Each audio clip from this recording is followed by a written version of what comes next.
we all know him as a man of leadership and one who has fearless perspective, no?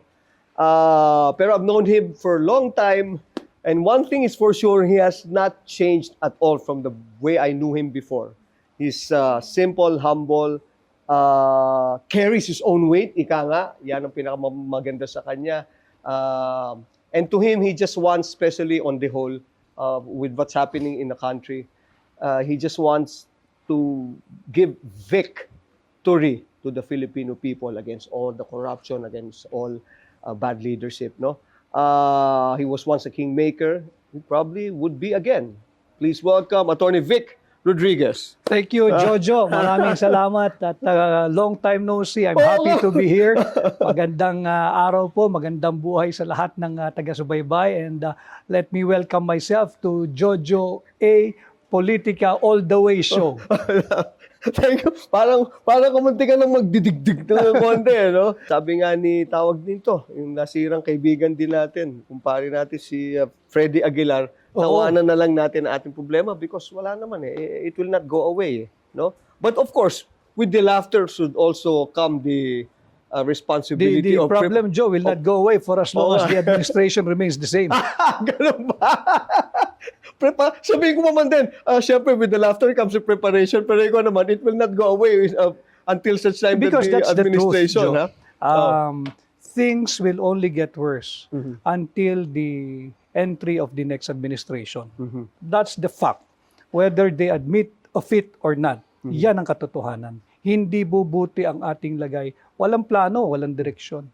No, but before he was elected into power, before BBM became president, of course you were privy to all the conversations, how we're going to do it, paano natin sisimulan, anong gagawin natin, different sectors, all in this. Were you prepared the whole shebang of it, the 6 years? Were you prepared? Was he prepared to be the president? Absolutely. We are very aware and mindful that once he assumes the presidency noon of June 30, 2022, we will be inheriting still a pandemic economy. Pandemic pa nun eh. Remember, you have to remember that pandemic pa nun naging Pangulo siya. And the campaign of 2022 was something out of the ordinary because it was a pandemic campaign. Bawal magdikit-dikit ng tao. Miikot kami nakamask, kainit-init. But eventually, ang biruan nga nun, yung eleksyon lang pala magpapaalis ng pandemya sa Pilipinas. Dikit-dikit na yung tao, wala nang pakialam. Wala nang pakialam. That's true. So, ready to do right, ready to always side with the Filipino people. And in the initial days, the formative days of the present administration, doon naman ang direksyon. And eventually, ayun na nga, alam na natin kung nasaan tayo ngayon. So it's very, very frustrating for you? Very frustrating for me as a Filipino. Very frustrating for me as a father. Mga bata pa yung mga anak ko eh. Ang akin talaga, magtrabaho ng mainam sa pamahalaan, ayusin pa yung gobyerno para naman meron pang datnan at abutan yung ating mga kabataan.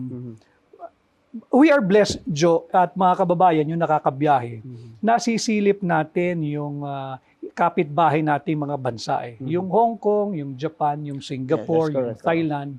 At walang masama sa kagaya ko, kagaya mo, kagaya ho ninyo, na mangarap na sana balang araw maging kagaya rin tayo ng Singapore, kahit kalahati muna, kalahati ng Hong Kong, kalahati ng Japan, kahit man lang sana yung transport system natin, yung rail system natin, maging kalahati lang nun. Ang laking ginhawa. And now, we can feel the impact of losing our focus on the governance side and engaging into too much politics and too much corruption na eto tayo, tinamaan tayo ng problema sa Middle East. Are we ready? Obviously, we're not. Are we prepared? No. Tayo ay reactive lang. Magkakakulangan ng bari-bariles ng langis. O-order tayo sa ganun. Hindi naman talaga problema yung supply. Ang problema mo ngayon, nahinto yung production. At ang pinakamalaking problema, yung pag-source mo ng langis, yung logistics. Wala na, sarado yung, everybody's talking about it, sarado yung Strait of Hormuz. Paano ngayon magta-transit? Yes, hindi naman lahat ng ating crudo ay nanggagaling dyan. But just imagine, 20% Of the whole entire of the globe. buong mundo, net importing country tayo when it comes to petroleum products. So yung impact, hindi natin pinaghandaan, meron tayong leksyon sana eh. Tatandaan ho ninyo yung pandemic. Di ba ganito rin sa pandemic? Kulelat ang Pilipinas doon sa supply chain.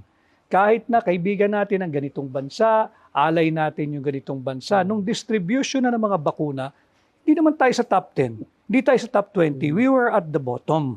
Dapat naghanda na tayo nang hindi for another pandemic, pero yung fundamentals, the basics should have been set long time ago. Etong situation na yan, I know you to be a very wise and ano of a man of foresight, no? Thank you. What would he should have done? What could he have done prior to this? Unang-una dapat nakikita niya nagkakagulo na, no? Ano dapat unang naging step niya? Unang-una, day one, he should have imposed, para sa akin, fiscal discipline, austerity, and belt tightening. Bakit? Again, we are coming from a pandemic economy. Di pa tayo nakakalabas eh. So yung fundamentals natin, lapnos pa eh. Yung savings natin, lapnos pa. Bakit nga? May tama pa rin. We were forced to take off nung panahon ni Pangulong Duterte. Until nag-intervene, hindi lang naman tayo, buong mundo, tinamaan ng pandemic eh. Ganda na ng GDP natin nun eh. So dapat pag